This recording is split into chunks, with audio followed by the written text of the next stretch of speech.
आज की ये वीडियो फर्स्ट एपिसोड है evolution of Tata Motors series की। आज इस एपिसोड में हम लॉन्च ईयर के अकॉर्डिंग टाटा मोटर्स की 4 नॉस्टैल्जिक कार्स के ऊपर इन डेप्थ बात करेंगे। And I am sure in 4 में से एक ना एक कार आपकी फेवरेट कार्स की लिस्ट में जरूर आती होगी। तो चलो शुरू करते हैं 1991 की टाटा सियरा से। टाटा सियरा को 1991 में लॉन्च किया गया था, जब इंडिया में पैसेंजर एसयूवी कल्चर बिल्कुल ही इनिशियल स्टेज में थी। उस वक्त टाटा का एम था एक ऐसी गाड़ी देना जो यूटिलिटी व्हीकल से थोड़ी सी दूर निकलकर प्राइवेट बायर्स को सूट करे, मतलब लाइफस्टाइल ऑफ रोडर जो शहर में भी चल सके। सियरा की design truck drive Telco line platform पर बना था, लेकिन टाटा ने इस व्हीकल को 3 डोर कूप लाइक रूफ लाइन और ग्लास रियर हैच देकर एक डिस्टिंक्ट पर्सनालिटी देने की कोशिश की थी, ताकि गाड़ी लोगों को दिखने में डिफरेंट और मॉडर्न लगे। सियरा को heavy duty ladder frame side member architecture पर बनाया गया था। फर्स्ट जनरेशन सियरा में टाटा मोटर ने अपनी in house develop 483 DL engine का इस्तेमाल किया था। ये एक 4 सिलेंडर नेचुरली एस्पिरेटेड इंजन था और इसका फ्यूल सिस्टम इनडायरेक्ट टेक्नोलॉजी पर बेस्ड थी। उस समय ये इंजन 67 bhp और 170 न्यूटन मीटर की टॉर्क प्रोड्यूस करती थी। उसके बाद 1997 में टाटा मोटर्स ने सियरा की सेकंड जनरेशन को लॉन्च की और इस बार उन्होंने 2 ऑप्शन लॉन्च किया, standard and turbo. Second generation की स्टैंडर्ड वर्जन में वही सेम इंजन था और टर्बो वर्जन में उन्होंने इसी इंजन को टर्बो चार्ज कर दिया था, जिस वजह से ये इंजन 91 bhp और 186 न्यूटन मीटर की टॉर्क प्रोड्यूस करती थी।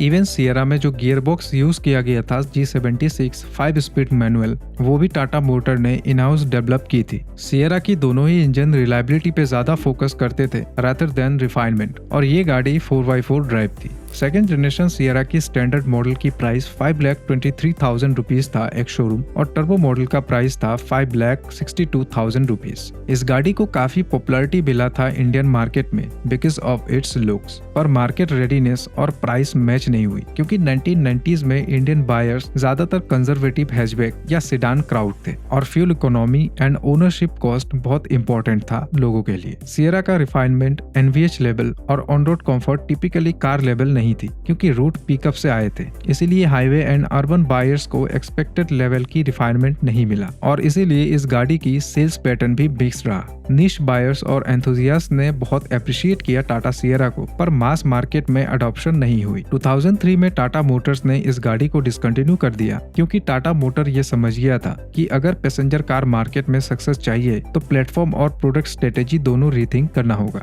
लेकिन सियरा की लेगेसी आज भी बरकरार है, एंड शायद इस साल की एंड होते होते सियरा की सेकंड जनरेशन इंडिया में लॉन्च हो सकती है। वैसे आपका क्या ख्याल है सियरा की डिजाइन और इसकी अपकमिंग लॉन्च को लेकर? प्लीज कमेंट में शेयर करना। Number 2, Tata state. Tata state Sierra से एकदम डिफरेंट गाड़ी थी। ये एक यूटिलिटी फोकस्ड स्टेशन वैगन था, जिसे टाटा ने 1992 में बड़ी फैमिली होल्डर्स और फ्लीट बायर्स इन दोनों कस्टमर्स को टारगेट करके लॉन्च की थी। ये मॉडल मैकेनिक्स और आर्किटेक्चर में ट्रक और वैन लीनेज कैरी करता था। इसका मतलब था बहुत रवर्स चेसिस, सिंपल सस्पेंशन जो इंडियन रोड कंडीशंस को इजीली हैंडल कर लेता था। डिजाइन वाइज ई स्टेट का फोकस स्पेस और यूटिलिटी था। Long roof line, flat load floor, large glass area और सिंपल ट्रिम्स। इस गाड़ी में कोई भी स्पोर्टी लाइंस या एस्पिरेशनल स्टाइलिंग नहीं थी। ई स्टेट का डिजाइन एक्चुअली में मर्सिडीज बेंज W123T सीरीज से इंस्पायर्ड थी, लेकिन ये गाड़ी अंदर से बहुत एडवांस था। इसमें 4 power Windows, power steering, manual AC, cassette player मिलता था एज ए स्टैंडर्ड, जो बहुत रेयर था उस एरा में। इंजन ऑप्शन इस गाड़ी में एक ही था, Peugeot 1.9 लीटर डीजल इंजन। ये इंजन नेचुरली एस्पिरेटेड था, जिसे इंडेनर नाम की कंपनी ने डिजाइन की थी और बाद में PSA ने एक्वायर कर लिया था। इस इंजन में indirect fuel injection technology use किया गया था और इंजन की कंप्रेशन रेशियो काफी हाई थी, 20:1, जिसे टॉर्क और एफिशिएंसी अच्छी मिलती थी, लेकिन स्टार्टअप में वाइब्रेशन थोड़ा ज्यादा करता था। इस इंजन को टाटा ने 5 स्पीड मैनुअल ट्रांसमिशन के साथ पेयर किया था। टाटा स्टेट की पब्लिक रिएक्शन की बात की जाए तो वो मिक्स्ड रहा। कुछ बायर्स जो ड्यूरेबिलिटी चाहते थे वो स्टेट को पसंद करते थे, लेकिन अर्बन मिडिल क्लास बायर्स जिनको रिफाइनमेंट, कंफर्ट और ब्रांड कैश चाहिए था, उनको ये डिजाइन पसंद नहीं आया, और इसीलिए ई स्टेट का ऑडियंस और सेल दोनों ही लिमिटेड रहे। इस गाड़ी की ना बिकने के पीछे एक और रीजन था इसका इंजन, जो सिर्फ 68 bhp और 180 न्यूटन मीटर की टॉर्क निकालती थी। अब क्योंकि ये एक 4.6 मीटर लंबी गाड़ी थी और ऊपर से इसका वेट 1.6 टन था, तो इसीलिए गाड़ी में वो पंच नहीं मिलता था जो अदर कार्स में मिलते थे। टाटा स्टेट को 0 to 100 जाने में ऑलमोस्ट 44 सेकेंड्स लग जाते थे और यही कारण था कि टाटा स्टेट को ईयर 2000 में डिसकंटिन्यू कर दिया गया। अगर आपने कभी टाटा स्टेट को चलाया है तो आपको क्या अच्छा लगा था इस गाड़ी की, कमेंट में जरूर बताना। Number 3, Tata Sumo. पहली बैच की Tata Sumo units Indian army और पैरामिलिट्री फोर्सेस के लिए बनाए गए थे। उसके बाद जब गाड़ी ने अपनी रिलायबिलिटी और ऑफ रोड कैपेबिलिटीज प्रूव कर दी, तब टाटा ने इसे सिविलियन मार्केट में भी लॉन्च कर दिया। और जो इस गाड़ी की नाम है सुमो, ये दरअसल सुमत मुगलकर के नाम पर रखा गया था। वो टाटा मोटर्स की एक लेजेंडरी एग्जीक्यूटिव थे जिन्होंने मिलिट्री और कमर्शियल व्हीकल की डेवलपमेंट में एक बड़ा रोल निभाया था। सुमो को टाटा ने 1994 में लॉन्च किया था as a rugged value oriented people mover. इसका सीधा टारगेट था rural Indians, small businesses, government fleets और टैक्सी ऑपरेटर्स जिनको टेम्पर प्रूफ, सर्विस फ्रेंडली और हाई सीट कैपेसिटी वाले व्हीकल चाहिए थे। कॉन्सेप्चुअली ये एक डू इट ऑल एमयूवी था। Sumo ladder from chassis based simple leaf spring suspension tune, high ground clearance और easy to fix mechanical nature carry करता था और इसी वजह से सुमो क्विकली रूरल और सेमी अर्बन मार्केट्स में भी पॉपुलर हो गया था। इवन ये गाड़ी आज भी पॉपुलर है। सुमो की डिजाइन में किसी भी एंगल से लग्जरी टच नहीं था, बल्कि इसको बॉक्सी बट पर्पसफुली डिजाइन किए गए थे, जैसे कि large windows, upright seating and easy ingress and egress position, ताकि पैसेंजर कंफर्टेबली अंदर से बाहर जा पाए और बाहर से अंदर आ पाए। टाटा सुमो की फर्स्ट जनरेशन 1994 मॉडल में वही 1.9 litre Peugeot XD88 naturally aspirated inline 4 cylinder diesel engine इस्तेमाल किया गया था, जो करीब 63 to 68 PS की पावर और 180 न्यूटन मीटर की टॉर्क डिलीवर करती थी। फर्स्ट जनरेशन सुमो 2004 तक प्रोडक्शन में रही और उसके बाद इस गाड़ी को डिसकंटिन्यू कर दिया गया। उसके बाद ईयर 2000 में सुमो की सेकंड जनरेशन लॉन्च हुई। सेकंड जनरेशन सुमो को सुमो स्पेशियो नाम दिया गया था। इसमें डिजाइन तो सेम थे, परंतु कुछ कॉस्मेटिक चेंजेस हुए थे, लेकिन सबसे बड़ा चेंजेस था इस गाड़ी का इंजन। इसमें टाटा मोटर्स ने 2956 CC inline 4 cylinder naturally aspirated engine को लगाया था। ये इंजन सिर्फ 65 PS की पावर और 180 न्यूटन मीटर की टॉर्क डिलीवर करती थी। इस इंजन का fuel system direct injection technology पर बेस्ड था और इसमें वही पुरानी G76 गियर बॉक्स इस्तेमाल किया गया था। टाटा सुमो स्पेशियो 7, 9 और 10 सीटर ऑप्शन में अवेलेबल था। इस गाड़ी को 2007 में डिसकंटिन्यू कर दिया गया because of Tata Sumo Vista, जो सुमो स्पेशियो का फेसलिफ्ट था। टाटा सुमो विक्टा को दरअसल 2004 में ही लॉन्च कर दिया गया था और जैसे कि ये एक फेसलिफ्ट वर्जन था स्पेशियो की, तो इसीलिए इसको बहुत ज्यादा अपडेट्स भी दिए गए थे, जैसे कि front grille, headlights, tachometer, multi functional instrument panel, power steering,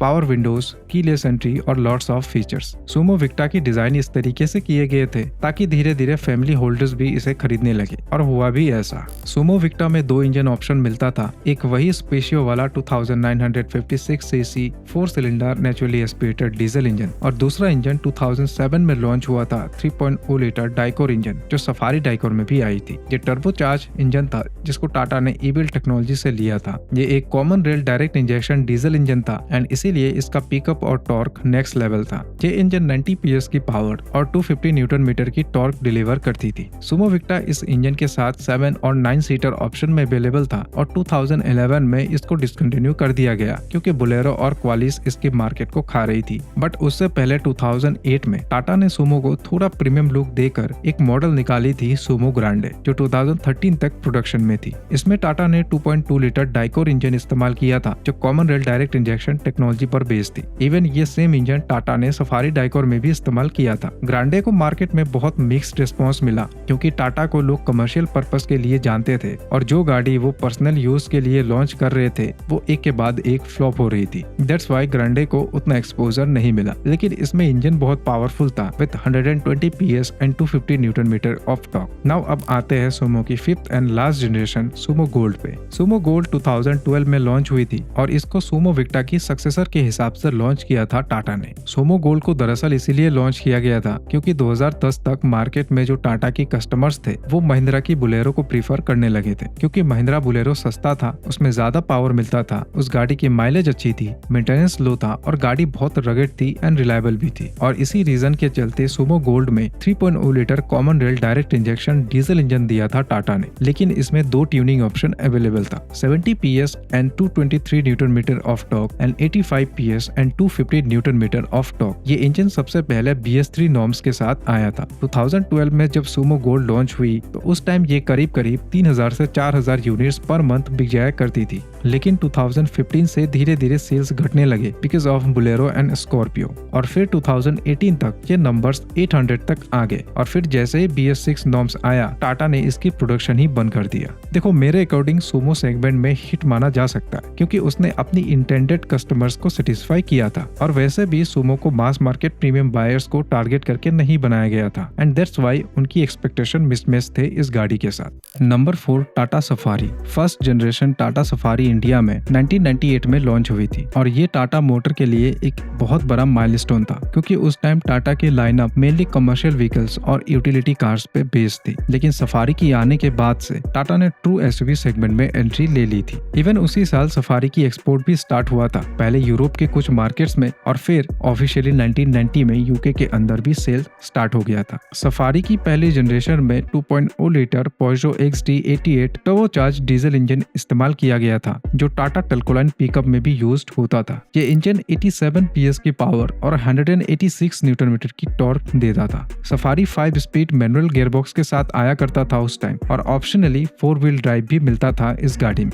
safari टेल्कोलाइन की X2 body on frame platform पर बेस थी, जिसे रीइंफोर्स करके ऑफ रोड यूज के लिए रेडी किया गया था। इसमें part time 4 wheel drive system था, मतलब नॉर्मली ये रियर व्हील ड्राइव से चलता था और ऑफ रोड में अलग से एंगेज होता था 4 wheel drive 60 kilometre per hour पे। सफारी में रियर डिफरेंशियल सेल्फ लॉकिंग था और initially manually front hob locks मिलते थे, जो बाद में ऑटोमेटिक हो गए थे। सफारी की फ्रंट सस्पेंशन में डबल विशबोन प्लस टॉर्जन बार और रियर में 5 लिंक कॉइल स्टीयरिंग सेटअप था, इसीलिए राइड क्वालिटी उस टाइम के हिसाब से काफी कंफर्टेबल थी। ब्रेकिंग सिस्टम की बात की जाए तो शुरुआत में सफारी के अंदर वेंटिलेटेड डिस्क मिलते थे फ्रंट व्हील्स पर और रियर में ड्रम्स थे, लेकिन बाद में ABS प्लस EBD इंट्रोड्यूस हुए सेकंड जनरेशन EX2 मॉडल के साथ। सफारी की प्राइसिंग 8.25 लाख एक शोरूम से स्टार्ट होता था, जो बहुत ज्यादा था उस टाइम अगर एवरेज कंज्यूमर्स की बजट से कंपेयर किया जाए तो। सफारी की 4x2 मॉडल की वेट ऑलमोस्ट 1.9 टन था और 4x4 मॉडल का वेट ऑलमोस्ट 2.1 टन से भी ज्यादा था, और इसीलिए 87 bhp वाला ये इंजन बहुत ही ज्यादा अंडर पावर फील करवाता था ड्राइवर्स को। 2003 में टाटा ने इसी प्रॉब्लम को देखते हुए सफारी को एक नया 2 litre naturally aspirated petrol engine के साथ लॉन्च किया, जिसे AVL टेक्नोलॉजी के साथ टाटा ने डेवलप किया था। ये इंजन 133 bhp की पावर और 198 न्यूटन मीटर की टॉर्क डिलीवर करती थी। इस इंजन की fuel system indirect injection technology पर बेस्ड था।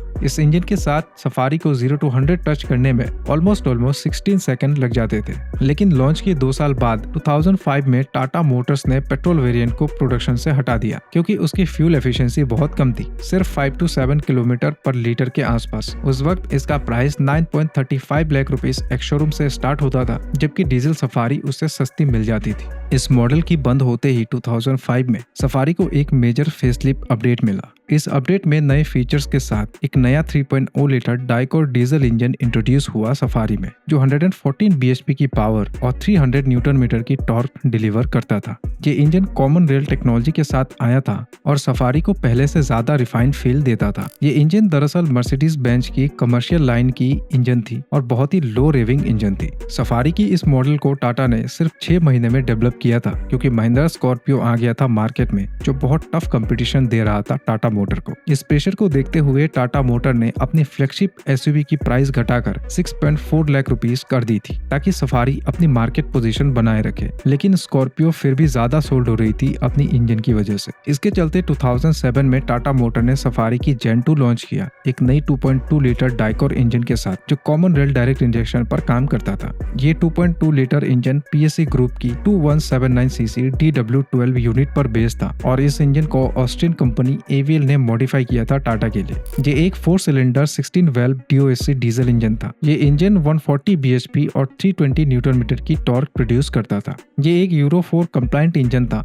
और इसने 3 लीटर यूनिट को रिप्लेस किया था यूरोप में, जबकि इंडिया में अभी 3 लीटर सफारी डाइकोर बिक रहा था। ये नया इंजन पुरानी इंजन की कंपैरिजन में ज्यादा पावरफुल था और साथ में ये फ्यूल कंजप्शन भी कम करता था। टाटा की ऑफिशियल डेटा के हिसाब से ये इंजन लगभग 13 किलोमीटर पर लीटर की माइलेज देता था। सफारी की फर्स्ट जनरेशन 2017 में डिसकंटिन्यू हो गया क्योंकि टाटा चाहता था कि कंपनी अब सफारी स्ट्रोम पे फोकस करे, जो अक्टूबर 2012 में लॉन्च हुआ था। सफारी स्ट्रोम में नया फ्रंट और रियर लाइट्स, नया ग्रिल और रीडिजाइन बम्पर्स दिए गए थे। रियर स्पेयर व्हील को अब टेल गेट से हटाकर फ्लोर के नीचे शिफ्ट कर दिया गया था और टेल गेट भी कम्प्लीटली नया था। टाटा सफारी डाइकोर की कंपैरिजन में इसमें 100 से ज्यादा चेंजेस किए गए थे। बॉडी शेल भी पूरी तरीके से नई थी, लेकिन ओवरऑल डिजाइन शेल आउट वही पुरानी सफारी वाली रखी गई। सफारी स्ट्रोम टाटा X2 प्लेटफॉर्म को मॉडिफाई करके बनाया गया था, स्पेशली रियर पार्ट में, जहां new 5 arm multi link suspension दिए गए थे। इसमें एक स्ट्रॉन्ग हाइड्रोफॉर्म चेसिस सेक्शन भी थे, जिससे व्हीकल की रिजिडिटी और हैंडलिंग इंप्रूव हुआ था। सफारी स्ट्रोम में एक upgraded Borg Warner G76 Mark II 5 speed manual gearbox दिया गया था। Safari Storme 2.2 litre direct injection common rail diesel engine के साथ आता था,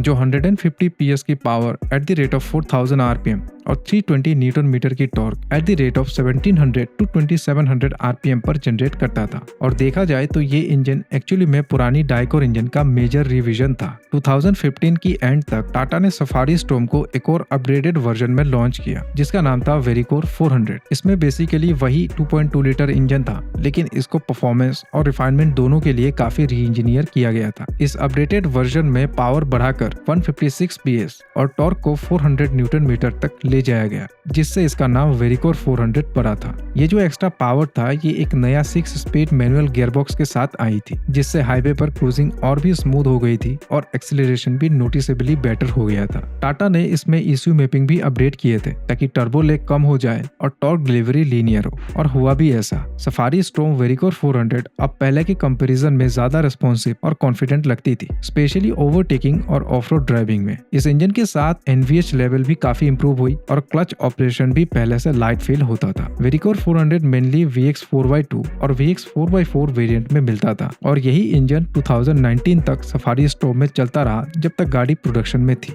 दिसंबर 2016 में टाटा मोटर को इंडियन आर्मी के लिए लगभग 3192 सफारी स्ट्रोम सप्लाई करने का कॉन्ट्रैक्ट मिला। इवन इसे कई देशों की पुलिस फोर्स के लिए भी एक्सपोर्ट किया गया था। इवन 2019 में इंडियन एम्बेसडर ने म्यांमार आर्मी को 10 सफारी स्ट्रोम व्हीकल्स गिफ्ट भी किए थे। करंटली टाटा सफारी की on paper second generation market में अवेलेबल है विद 2 लीटर डीजल इंजन, जो फिएट पावरट्रेन ने डेवलप की है। फर्स्ट जनरेशन के मुकाबले सफारी की सेकंड जनरेशन बहुत ज्यादा प्रीमियम फीचर्स ऑफर करता है, लेकिन इतना भारी भरकम गाड़ी होने के बावजूद भी ये फ्रंट व्हील ड्राइव कार है और इसमें 4x4 का कोई भी ऑप्शन अवेलेबल नहीं है। और ये इसीलिए हुआ है क्योंकि इसकी प्लेटफॉर्म पर 4x4 सिस्टम इंस्टॉल नहीं किया जा सकता है, और इसीलिए सफारी की सेकंड जनरेशन को उस लेवल की पॉपुलैरिटी नहीं मिल पाई है जो ये डिजर्व करती है। अगर मैं अपनी ओपिनियन की बात करूं तो सफारी एक सक्सेस था in terms of branding, building and aspiration, पर कमर्शियल सेल्स में नंबर्स इसके लिमिटेड थे। तो कैसा लगा आपको first episode of Tata evolution series?